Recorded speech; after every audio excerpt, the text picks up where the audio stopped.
Morning वॉकला निघतो तेव्हा इतर जण बायकोला घेऊन जात असतात, ते बघून आपला वॉक चालू होतो, त्याला बर्निंग वॉक म्हणतात. आणि मग आपणही आपल्या बायकोला घेऊन मॉर्निंग वॉक सुरू करतो, तेव्हा दुसऱ्याच्या बायकोकडे बघून आपण मॉर्निंग वॉक करतो, त्याला टर्निंग वॉक म्हणतात. असे अनेक वॉकचे प्रकार निघाले. पूर्वी असे वॉक वगैरे काही नव्हते. मुळात माणसांची मानसिकता बदललेली आहे, मन स्थिरावर नाहीये. आणि मन स्थिर झालं तर आरोग्य अत्यंत आनंददायी आयुष्य आपल्याला जगता येतं. मन करार प्रसन्न असं म्हटलं जातं. पण मन कुणाचं कशावर दुखावेल काय सांगता येत नाही. अलीकडच्या काळामध्ये बरंच प्रमाण कमी झालंय, पण आहेराच्या साडीवर मात्र मानापमान व्हायचे. माणसं अगदी एकमेकावर आयुष्यभर नाराज असायचे. आहेराच्या या साडीचं देखील काय म्हणणं असतं, आपण ते कधी जाणून घेत नाही. कवी मात्र कशावर विचार करेल काय सांगता येत नाही. दोन आहेराच्या साड्यांमधला संवाद कवी मित्रांनी शब्दबद्ध केलाय. आहेराची साडी कसं आहे, माझ्या कवितेमध्ये आपल्याला चंद्र, सूर्य, तारे वगैरे असं काही दिसणार नाही. मगर त्याचं कारण आहे आपल्या अवतीभोवती जेवढे तारे असतात तिकडे माझं अजून लक्षच गेले नाही. शेवंती झाली आणि बाया बापड्या झोपायला लागल्या. शेवंती झाली आणि बाया बापड्या झोपायला लागल्या. तवा कुठं आहेराच्या साड्या बोलायला लागल्या. तवा कुठं आहेराच्या साड्या बोलायला लागल्या. एक साडी दुसऱ्या साडीला म्हणली, एक साडी दुसऱ्या साडीला म्हणली. 10 वर्ष झाले या मांडवातून त्या मांडवात फिरायले. 10 वर्ष झाले या मांडवातून त्या मांडवात फिरायले. पण एका सुद्धा बाईनं अंगाला लावलं नाही. पण एका सुद्धा बाईनं अंगाला लावलं नाही. दुकानातून बाहेर पडताना माझी काय काय स्वप्न होती ती साडी सांगायली आहे. दुकानातून बाहेर पडताना माझी काय काय स्वप्न होती. नोकरीवाली नाही तर नाही, घरात राहणारी तरी मला पसंत करेल. नोकरीवाली नाही तर नाही, घरात राहणारी तरी मला पसंत करेल. लग्न कार्यात नाही तर नाही, पण घरच्या घरी तरी घालील. लग्न कार्यात नाही तर नाही, पण घरच्या घरी तरी घालील. पण कसं काय, द्यायला घ्यायला बरी म्हणून बसत्यात कोंबलं आणि त्यांचं वागणं मला फार झोंबलं. द्यायला घ्यायला बरी म्हणून बसत्यात कोंबलं आणि त्यांचं वागणं मला फार झोंबलं. कुणी म्हणतं रंगच मेनसट आहे, कुणी म्हणतं डिझाईनच पानसट आहे. वाटलं टर फाडून एखादी पोटी आपला ड्रेस तरी शिवेल. पूर्वी जुन्या काळी एक फॅशन होती पहा, साड्यांचे कट करून त्याचा ड्रेस शिवायचे. वाटलं टर फाडून एखादी पोटी आपला ड्रेस तरी शिवेल. पण नाही, एकीनं घेतलं होतं हातात. ही साडी सांगायली आहे, एकीनं घेतलं होतं हातात. पण सटवी म्हणली फारच डार्क आहे. पण सटवी म्हणली फारच डार्क आहे. मीही म्हणलं आज स्वतःकडे पाहायनं. मीही म्हणलं आज स्वतःकडे पाहायनं. काळ कुळकुळी ठशाचं भांड आणि मला नाव ठेवी ती सोय करा. काळ कुळकुळी एक साडी दुसऱ्या झाडाली म्हणाल बरं का, माझं काय नाही. काळ कुळकुळी ठशाचं भांड आणि मला नाव ठेवी ती सोयगर अंड. तुझा कोणता उजेड पडलाय म्हणे फारच डार्क आहे. तुझा कोणता उजेड पडला म्हणे फारच डार्क आहे. पण गरीबाचं बोलणं कुठे कोणाला ऐकू जातं. पण गरीबाचं बोलणं कुठे कोणाला ऐकू जातं. पहिल्या साडीचं बोलणं ऐकून दुसऱ्या साडीलाही रावलं नाही. पहिल्या साडीचं बोलणं ऐकून दुसऱ्या साडीलाही रावलं नाही. ती म्हणली तुला तरी 10 वर्ष झाले, तुला तरी 10 वर्ष झाले. मला तर 20 लागलंय 20. आणि सगळ्यात कहर म्हणजे पहिल्यांदा जिच्या लग्नात मला कुंकू लागलं तीच आज वरमाय झाली. पहिल्यांदा जिच्या लग्नात मला कुंकू लागलं तीच आज वरमाय झाली. तरीही मी फिरायचले. लग्न झाले की वास्तू आणि वास्तू झाली की मुंज. लग्न झाले की वास्तू आणि वास्तू झाली की मुंज. आता मात्र माझी आशा संपली आहे. ती साडी सांगायली आहे, आता मात्र माझी आशा संपली. रंग फिका झाला, जागच्या जागी चिरा पडल्या. आता एवढंच वाटतं. म्हणजे पहा माणसाची जगताना किती किमान अपेक्षा असते. आता एवढंच वाटतं एखाद्या बाळांतीनं दुपट करून लेकराचं ढुंगण तरी पुसावं. आता एवढंच वाटतं एखाद्या बाळांतीनं दुपट करून लेकराचं ढुंगण तरी पुसावं. तेवढंच आपल्या जन्माला आल्याचं सारखं. एवढ्यात त्यांना पुसू पुसू रडण्याचा आवाज आला. एवढ्यात त्यांना पुसू रडण्याचा आवाज आला. दोघींनाही एकमेकाकडे पाहिलं. त्या म्हणल्या, कोण आहे ग, कोण आहे? कोपऱ्यातून आवाज आला, मी आहे मी. कोपऱ्यातून आवाज आला, मी आहे मी. गांधी गेले, टोपी गेली, तरी माझी रपरप चालूच आहे. गांधी गेले, टोपी गेली, तरी माझी रपरप चालूच आहे. खरं सांगा, आता कुणी टोप्या वापरीत का? खरं सांगा, आता कुणी टोप्या वापरीत का?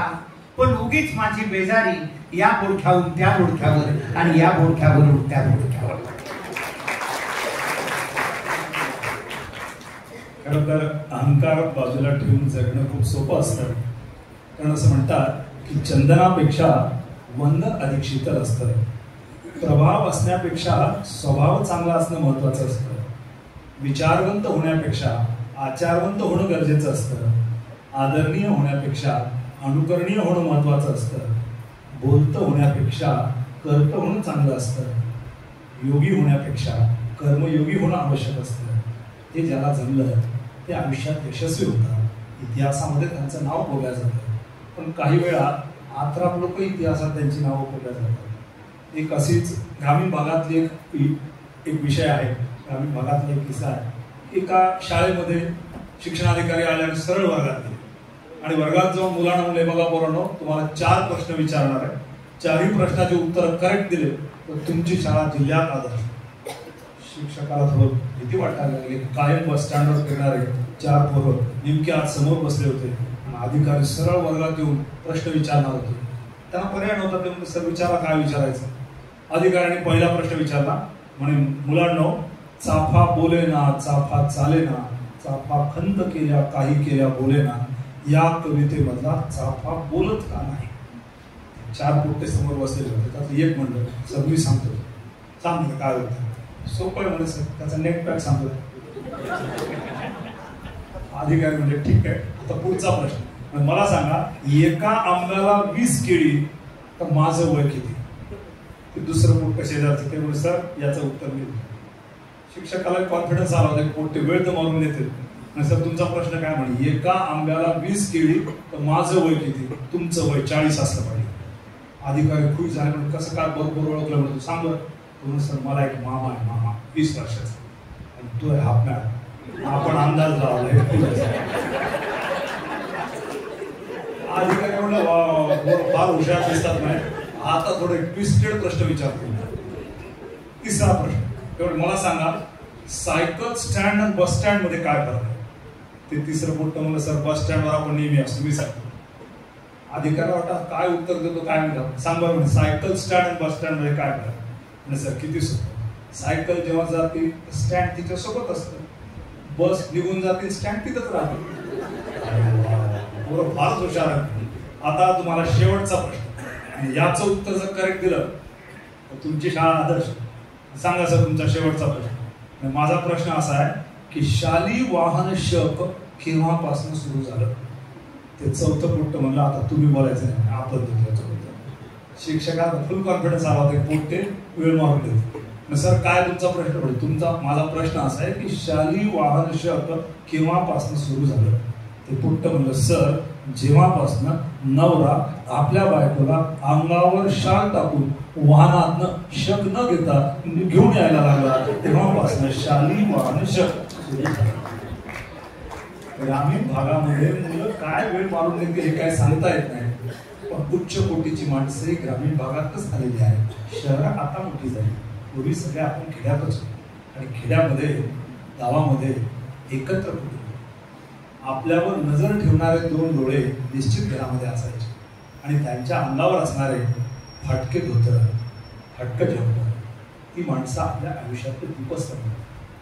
मुळात त्यांचं घरामध्ये असणं किती आवश्यक होतं आणि काय त्यांचं अस्तित्व होतं हे सांगणारी या मुलीची.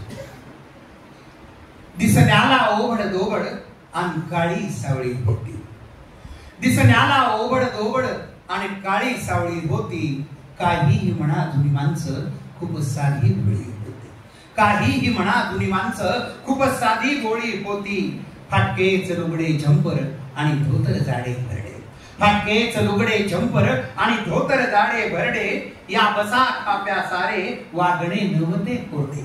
या बसा खाप्या सारे वागणे नवते कोरडे वाडेही होते पडके वस्तूही फारशा नव्हत्या वाडेही होते पडके वस्तूही फारशा नव्हत्या कप भरून चहा यायचा जरी दांड्या फुटक्या होत्या कप भरून चहा यायचा जरी दांड्या फुटक्या होत्या जरी दुःख एखाद्यास गल्लीत दुखवटा होता जरी दुःख एखाद्यास गल्लीत दुखवटा होता चेहरे खरे खुरे होते मुखवटा कुणाचा नव्हता चेहरे खरे खुरे होते मुखवटा कुणाचा नव्हता कंगीत फारसे नव्हते पण उसने पासने पाहिजे कंगीत फारसे नव्हते पण उसने पासने व्हायचे पाहुणा असे जरी गरीब पत्राळीत सारे यायचे पाहुणा असे जरी गरीब पत्राळीत सारे यायचे पोटे सोटे लहान मोठे चाले साऱ्यांचा धिंगाणा पोटे सोटे लहान मोठे चाले साऱ्यांचा धिंगाणा पोट धरून हसवायाचे मावशी आत्या मामा पोट धरून हसवायाचे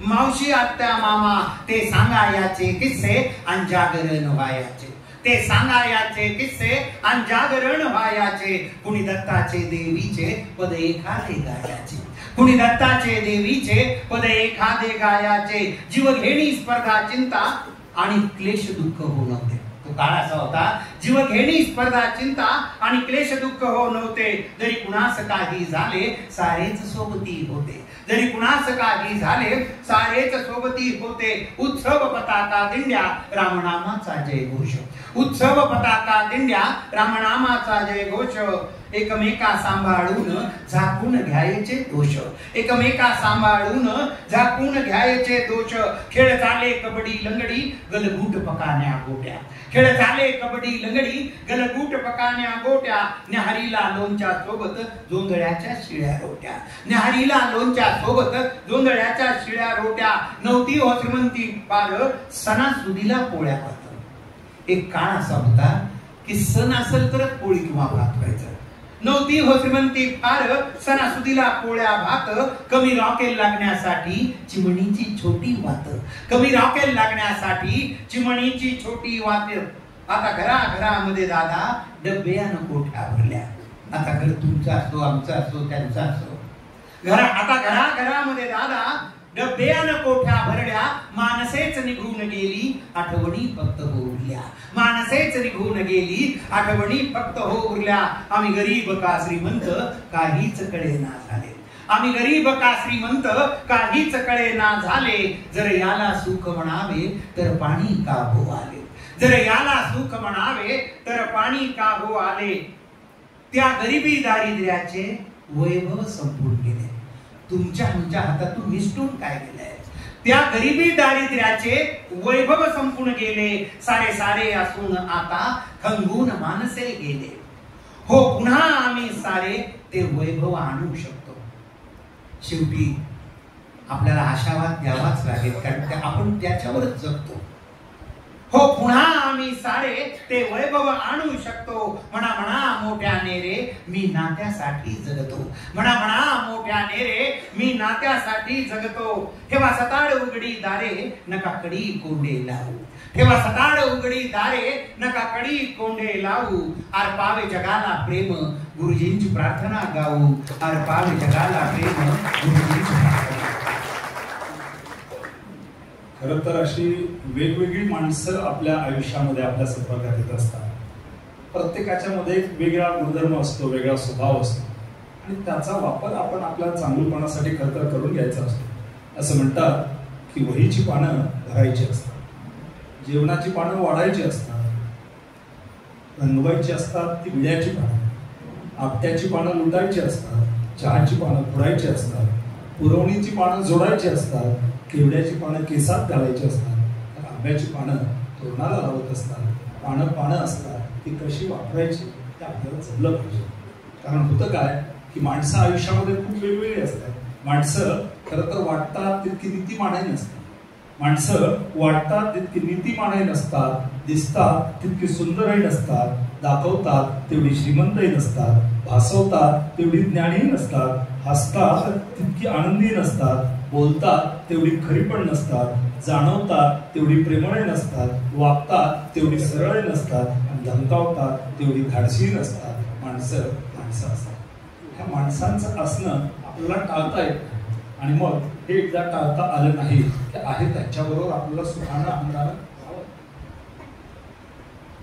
आणि मग ही आपली गावाकडची माणसं त्यांच्यासोबत आपण घालवलेली संध्याकाळ ती आपण जर आठवली तर आपल्याला निश्चित मला खात्री आहे जी ग्रामीण भागातली संध्याकाळ आपण अनुभवली ती पुन्हा जशीच्या तशी उभी करण्याचा प्रयत्न पुणेकरांनी आपल्या शब्दातून केलेला आहे.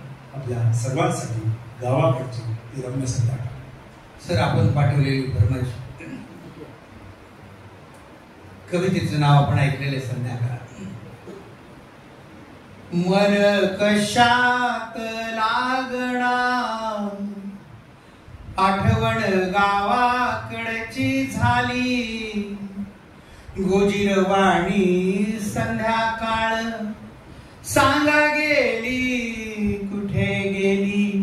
मन कशात लागणा आठवण गावाकडची झाली गोजीरवाणी संध्याकाळ सांगा गेली कुठे गेली.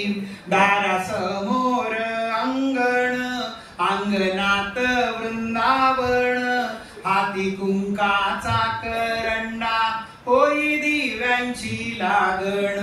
हाती कुंकाचा करंडा होई दिव्यांची लागण. अंतरंग उजळणारी अंतरंग उजळणारी तेलवात कुठं गेली गोजीरवाणी संध्याकाळ सांगा गेली कुठे गेली.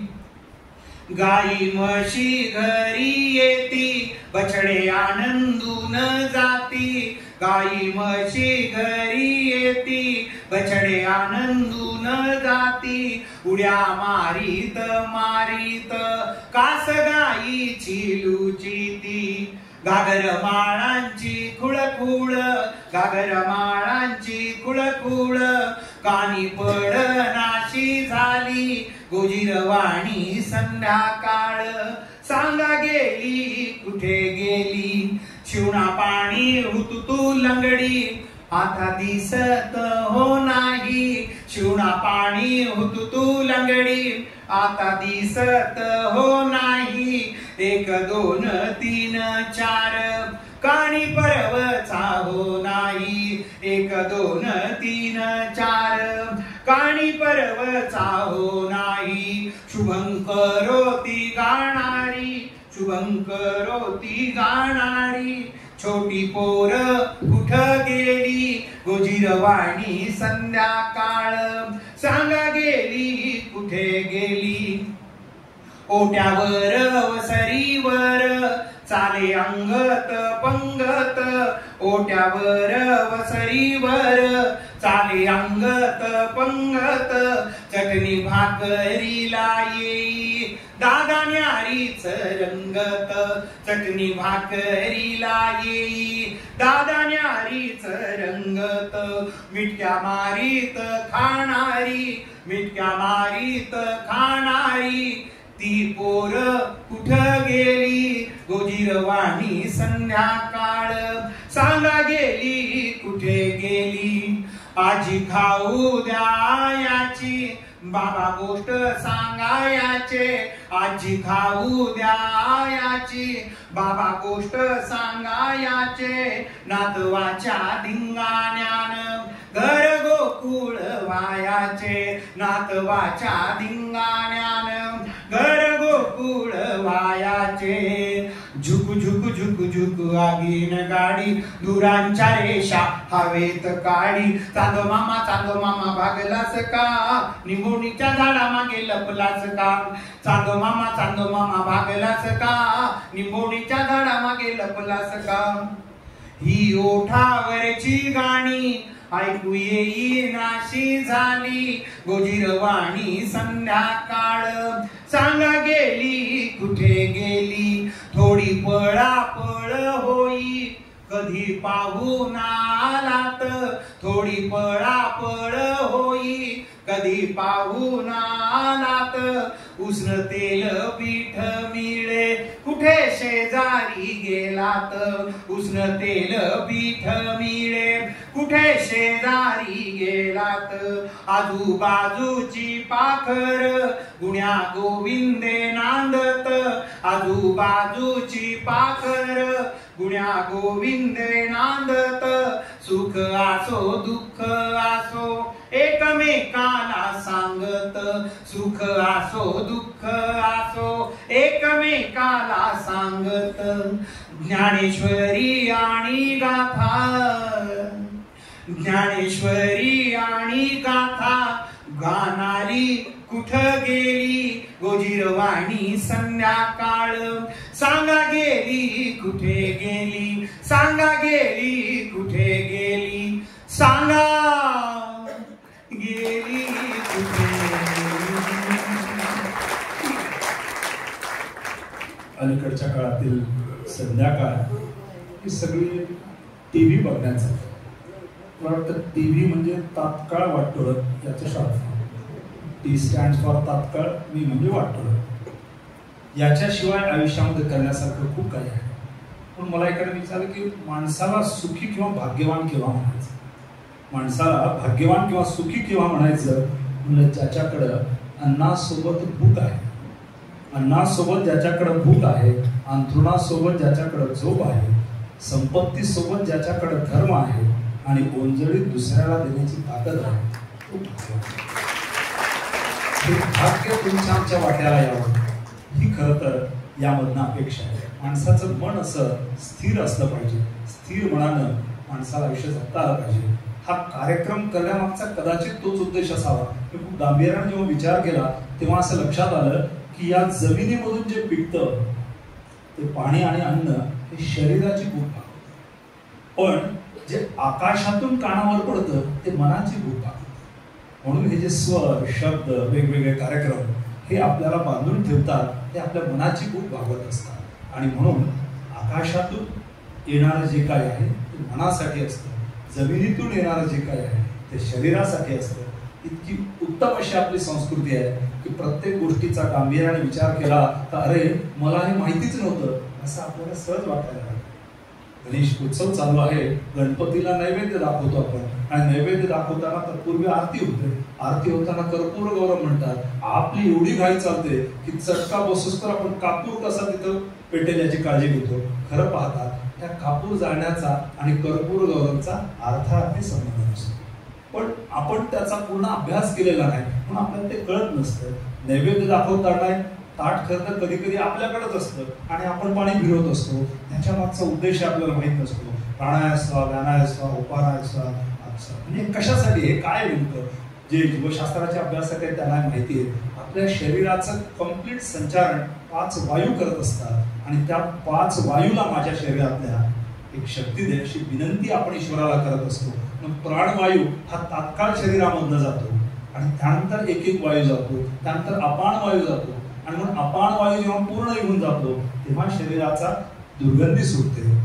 त्यानंतर उधाण वायू का असतो तर उधाण वायू म्हणजे आपल्या शरीरामध्ये जे आपलं स्वतःचं वेट आहे ते वेट जाणवू नये उलट्या दिशेने एक वायू सतत कार्यरत असतो, त्याला उधाण वायू म्हणतात. जेव्हा तो निघून जातो तेव्हा आपल्या शरीराचं वजन वाढायला लागतं. ह्या अशा सगळ्या गोष्टी आणि त्या वायूचं संचारण चांगल्या पद्धतीने होण्यासाठी आपण ईश्वराला नैवेद्य दाखवून प्रार्थना करत असतो. आणि खूप काळजीपूर्वक शब्द वापरले आहेत की पुष्पम समर्पयामी म्हणतो आपण आणि धूपम समर्पयामी म्हणतो आणि नैवेद्यम निवेदयामी म्हणतो. त्याचं कारण असं आहे की पुष्प तयार करायची माझी अवकात नाही, माझी कॅपॅसिटी नाही. धूप मी तयार करू शकत नाही, जे आपण तयार करू शकत नाही ते देवाला दाखवताना समर्पयामी म्हणतो. नैवेद्य इकडून तिकडून गोळा करून आपण कसा बसा तयार करतो आणि देवाला निवेदन करतो, विनंती करतो की नैवेद्य निवेदयामी. संस्कृतीचा अर्थ कळाला की मग त्या पूजेला अर्थ प्राप्त होतो, मग त्या उत्सवाला अर्थ प्राप्त होतो आणि त्यातलं गांभीर्य आपल्याला कळायला लागतं. खूप गोष्टी त्यामध्ये सांगण्यासारख्या आहेत. आजच्या एकूण कार्यक्रमाची ही वेळ आणि सगळं बघता एक शेवटची कविता आपल्या समोर सादर करतो आहोत. मुळात हे सगळं गावाकडचा विषय निघाला होता आणि गावाकडून येणारी मुलं ही जशी गावाकडचं नाव काढल्याबरोबर सद्गदित होतात, तसं स्त्री वर्ग माहेर म्हणलं की सद्गदित होता, आनंदित होता. कारण माहेर हा शब्द म्हणतानाच म्हणजे ओठ एकमेकाच्या जवळ येतात. माहेरचं कोणतंही नातं घ्या, ओठ एकमेकाला चिकटतात. मामा म्हणताना जवळ येतात, काका म्हणताना दूर जातात, मावशी म्हणताना जवळ येतात, आत्या म्हणताना मोठा आवाज असतो. माहेरच्या नात्यामध्ये अशी जवळीक दिसत नाही. सासरकडं मात्र नुसतं ओठ एकमेकापासून दूर जाताना पाहून बहिणाबाई चौधरी आपल्या कवितेत म्हणतात की माहेर म्हणता म्हणता ओठ उठा लागलं, माहेर म्हणता म्हणता ओठ उठा लाग मिळ, सासर म्हणता म्हणता वार तोंडामध्ये खेळ, सासर म्हणता म्हणता वार तोंडामध्ये. खरं तर सासरच्या मंडळींनी तसं वातावरण निर्माण करता येतं. कारण सासरमध्ये असतो तो सासरा, तर नव्या आलेल्या मुलीला तो आसरा वाटला पाहिजे, तो सासरा. आणि सुनेला देखील सासू घरात नसताना डोळ्यातनं आसू आले पाहिजे असं सासूचं वागणं असलं पाहिजे. आणि सासूला देखील सून घरी नसताना असं सुन वाटलं पाहिजे, अशी सून असली पाहिजे. धीर हा धीर वाटला पाहिजे. जेव्हा असा आपला संसार सुखाचा होतो तेव्हा आपल्याला दिवस कुणीकडे जातात कळत नाही. पण वातावरण खूप विचित्र आहे, वेगळं आहे. अजूनही समाजामध्ये सासूरवाशीण बघायला मिळते आहे. 15-20 वर्षाचा संसार झाल्यानंतर आपल्या मनातल्या सगळ्या गोष्टी आपल्या नवऱ्याला एकांतात सांगणारी सासूरवाशीण पुणेकरांनी यानंतरच्या कवितेत ठेवलेली आहे. आई गेल्यानंतर माहेर पण शिल्लक राहत नाही, असा सहज शब्दान्वय कविमित्राचा आपल्याला केव्हा हृदय स्पर्श करून जातो आपल्याला कळत नाही. आपल्या सगळ्यांसाठी माहेर. संसार आपुला अर्ध्यात आला, आता तरी माझ्या संग तुम्ही नीट बोला, आता तरी माझ्या संग तुम्ही नीट बोला. किती राबले मी मोजदाद नाही, किती राबले मी मोजदाद नाही. कौतुकाचे साधे दोन शब्द नाही, कौतुकाचे साधे दोन शब्द नाही. खरच का हो मला काहीच कळत नाही, हाताची मजुरी न असे तर नाही, हाकाची मजुरी न असे तर नाही. माझ्या माहेरच्याला कोणीच बोलत नाही, माझ्या माहेरच्याला कोणीच बोलत नाही. कधी आला कधी गेला कोणी पुसत नाही, कधी आला कधी गेला कोणी पुसत नाही. पोरगी दिली हे पाप का हो केले, पोरगी दिली हे पाप का हो केले. सांगा तरी त्यांनी काय गुन्हे केले, सांगा तरी त्यांनी काय गुन्हे केले. आई वडील भाऊ सोडून येणार, तुम्हा विन माया कोण हो देणार, तुम्हा विन माया कोण हो देणार. चिमुरडी कुणाची बहीण वालेक, चिमुरडी कुणाची बहीण वालेक. लाडाची असेल एकुलती एक, लाडाची असेल एकुलती एक. खेळन पाणी सागर गोटे, खेळन पाणी सागर गोटे, खेळत असेल तिन्ही सांगा झाल्या तरी पळत असेल, तिन्ही सांगा झाल्या तरी पळत असेल. रांधा वाडा उष्टी काढा, रांधा वाडा उष्टी काढा, राबली नसेल परकर पोलक्यात अल्लड असेल. चुकणार नाही, चुकणार नाही असा नाही दावा, समजून सांगून धीर तुम्ही द्यावा, समजून सांगून धीर तुम्ही द्यावा. नका जीव डागू, नका जीव डागू या सोनुलीचा, उद्धार करोणी तिच्या माऊलीचा, उद्धार करोणी तिच्या माऊलीचा. माऊलीची सरकशी आईची सरकशी येईल कुणाला, लेकराला सावली आणि ती उन्हाला, लेकराला सावली आणि ती उन्हाला.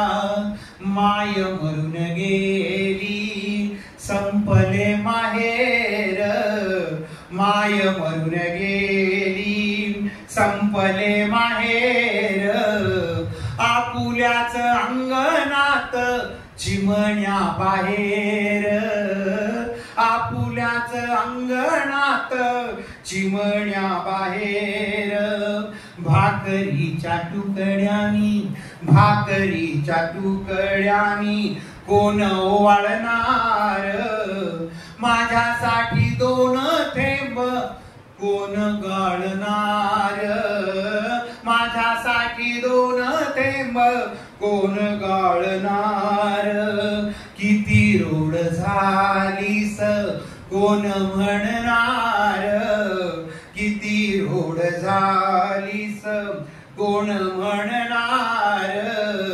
आधी दोन घास खाग कोण म्हणणार, आधी दोन घास खाग कोण म्हणणार. आता हट्ट नाही, आता हट्ट नाही माहेर सुटले, आता हट्ट नाही माहेर सुटले. ओलांडताना वेस काळीज फुटले, ओलांडताना वेस काळीज फुटले.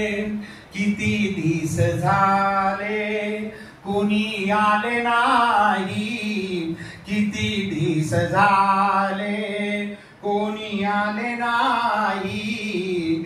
मी घर सोडून कुठे गेले नाही, मी घर सोडून कुठे गेले नाही. शेवटी तिसरी काय म्हणते, माहेराच्या दिशेनेच, माहेराच्या दिशेनेच हात हालवीते, माहेराच्या दिशेनेच हात हालवीते. आई विना माहेराला कोण बोलावीते, आई विना माहेराला कोण बोलावी. धीर गंभीर झालेले चेहरे आणि पाणावलेल्या डोळ्यांच्या कळा. हा एक मिनिट फक्त आपल्या सगळ्यांना विनंती आहे ही खरं तर या हसू आणि आसू कार्यक्रमाची या ठिकाणी पाहतो. शैक्षणिक संस्थेच्या परिसरामध्ये आम्ही सगळे बसलो. उद्या शिक्षक दिन आहे, टीचर्स डे. आणि असं म्हणतात की जो आयुष्यामध्ये टीचर जवळ 3H असले पाहिजे. पहिला H आहे हँड. हाताने जो काम करतो ना तो लेबर असतो. हाताला जोडून जो हेड सोबत घेतो, हात आणि हेड 2H असे एकत्र येऊन जेव्हा काम करतात तेव्हा तो इंजिनियर असतो. पण हँड, हेड आणि त्यात हार्ट एकत्र करून जो काम करतो तो टीचर असतो. 3H हे आपल्या आयुष्याचं जिन असावं. शिक्षक दिनाच्या अशाच शुभेच्छा आपल्या सगळ्यांसाठी. Heart, bottom of the heart, तिथून काम करणारी आपण सगळी मंडळी आहोत. कारण मुळामध्ये शिक्षकी पेशाच नशिबाने मिळावा लागतो असं मला वाटतं. त्याचं आपण किती सोनं करतो हा ज्याचा त्याचा भाग आहे, पण त्याचं सोनं करण्याची संधी आपल्या आयुष्यामध्ये असते. गणेशोत्सव सुरू झाला आणि संबंध सामाजिक चळवळ या ठिकाणी उभी राहिली. माझ्या महाराष्ट्रानं गणेशोत्सव देशाला दिला.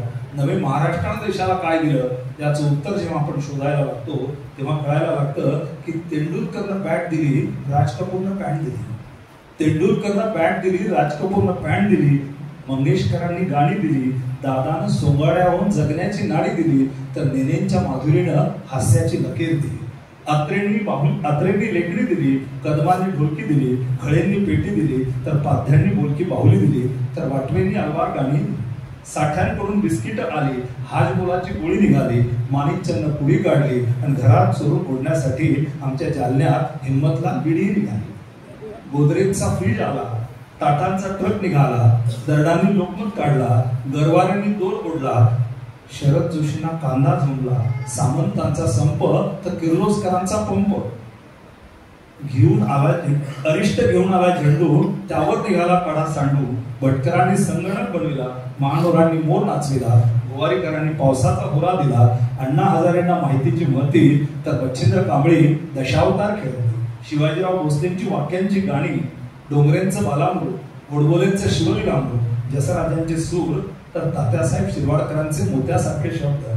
बाबासाहेबांनी समतेची जाण दिली, वसंतराव नाईकांनी हरित क्रांती केली, यशवंतरावांनी सामर्थ्य दिलं, प्रमोद महाजनांनी वक्तृत्व दिलं, शरद पवारांनी राजकारणातून साखरेची गोळी दिली, तर बाळासाहेब ठाकरेंनी हिंदुत्वाची तलवारच उपसली. आणि म्हणूनच महाराष्ट्राच्या निर्मितीचा सगळ्यांना होतोय हर्ष, कारण त्यामुळे देशाचा होतोय उत्कर्ष. या उत्कर्षाचा नंदादी घराघरातून उजळू दे, महाराष्ट्राची वैभव शारदा मोरावर बसून झुलू दे, आणि साफल्याचं उद्यान फुलू दे समृद्धीच्या नदीकाठी. याच शुभेच्छा आपल्या सर्वांसाठी.